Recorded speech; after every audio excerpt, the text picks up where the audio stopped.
Hey guys, welcome to the Daily Do. Today we're going to be playing a great family game, Spades. The best way to play the game is with 4 people. It's going to be a partnership game, so 2 people will be sitting across from each other at the table.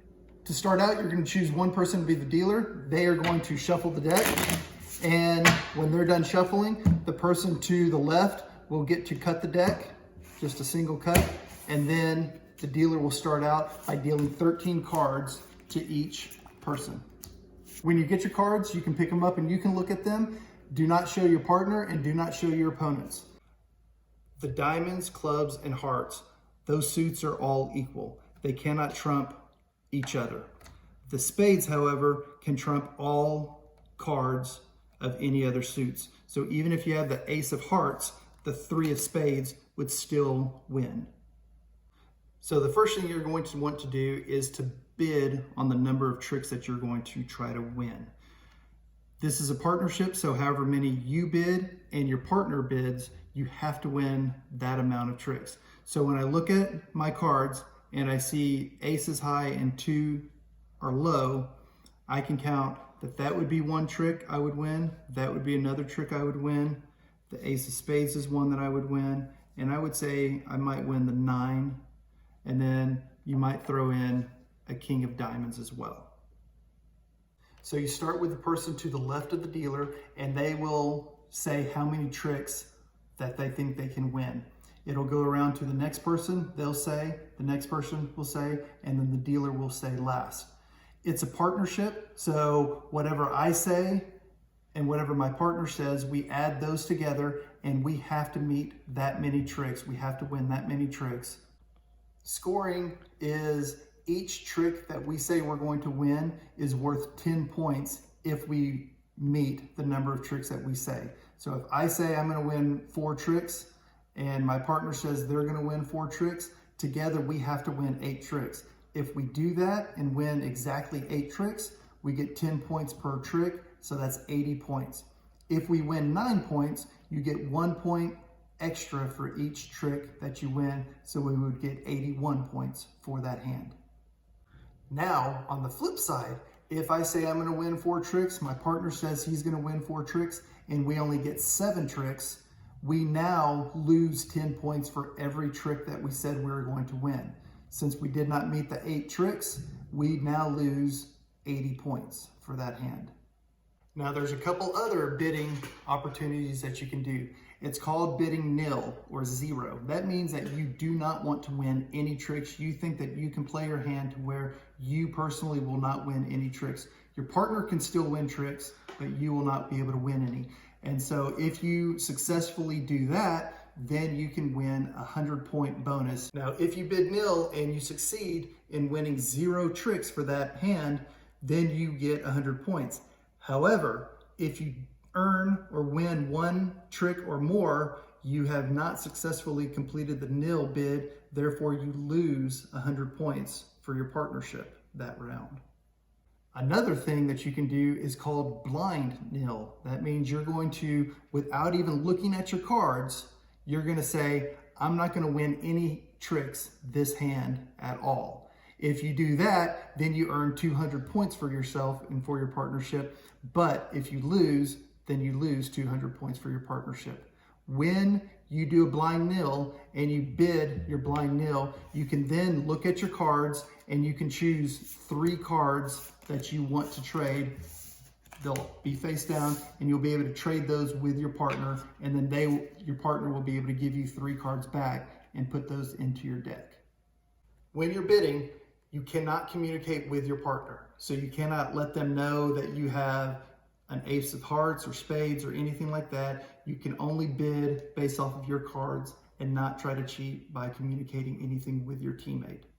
Whatever suit is played first, everybody has to follow with that exact suit. So if the club is played, then I have to play a club, and then everybody has to continue playing clubs. Now, this is where the partnership works. If I play the king of clubs and my partner has the ace of clubs, he is not going to want to play the ace of clubs and beat my 10 of clubs, because as a team, we've already won that hand. Now, if I start out the next trick and I play the ace of hearts first, and my opponent does not have any hearts, he can play any suit that he wants. Remember, clubs, hearts, and diamonds are all equal. So if he puts a ace of diamonds down, that does not trump my ace of hearts. If he puts any card down, it's not going to trump that unless he plays a spade. If he plays a spade, any spade, it will trump the other suit. So my ace of hearts is down, my opponent has no hearts, and he plays even the 3 of spades and puts that down, that will trump my ace of hearts. Now, just because my opponent played a spade does not mean that you can play whatever you want. If you have the heart, you have to play your heart on top of the ace of hearts that I had played. Again, spades will trump any suit that's played, but in order to be able to start out with a spade as the first card, you have to do what's called breaking them in. So that means when somebody plays a card, plays a suit that you do not have, you can break it in by introducing the spade into the middle of a trick. And at that point, once the spade has been played that way, then it can be the lead card after that. Whoever wins the hand or the trick, they are the ones that get to start the next one. So if I throw the card down, it goes around and I win, then I get to continue throwing the first card down. So the game's gonna start with the 2 of clubs. He has the clubs, so he's gonna put that out there. I don't know where the ace is, so I don't wanna burn my king of clubs with somebody else having the ace. So I'm gonna just take a garbage card and just throw it out there as the 3. They don't know where the cards are either, so they can go ahead and put out even their highest club is going to be the 10. Now, my partner, since the 10 is the highest club, he has some clubs right here. He can put his lowest club that's going to beat, which is going to be the jack, and so that's going to be a trick that he wins. So he now has won that with the jack of clubs. It's his opportunity to start again. Because he only has 1 diamond, he would want to throw that out there just to get rid of that suit. So anytime anybody plays another diamond, he can throw a trump card of a spade. So he throws the 7 out. Since they have the ace, it's almost a guarantee that they are gonna win. So he throws the ace out. I'm not gonna throw my king because it won't beat the ace. So I'm gonna throw the lowest card I can. Since the ace is out here, the partner is only going to want to throw the lowest card that they can, so they'll put the 6 out there. So this team has won that trick. Now they get to start, and again, because they only have 1 card, which is the heart, they're going to throw that. I would throw the ace, they would throw the lowest card that they can, and he's going to throw the lowest card he can. So again, they won. My team won that trick.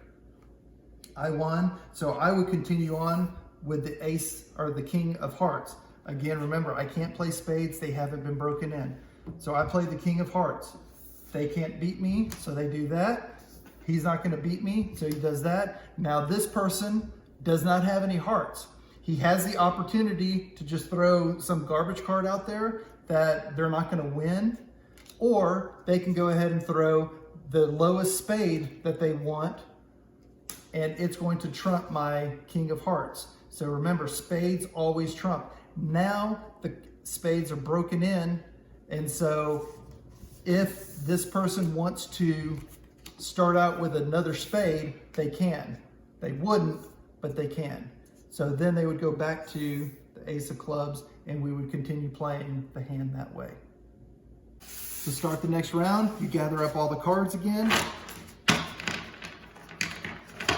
Since I dealt the first hand, the person to the left shuffles and deals the next hand. Remember, the dealer, when they get done, they need to present the cards to the person on the left, and the person on the left will cut and give them back to the dealer, and then you start over again. So that's the rules of the game. It's the first team to reach 500 points, they win the game. If you need all of the written instructions, go to our news section at www.lahunta.com and you can find everything there. All right, have fun playing spades as a family.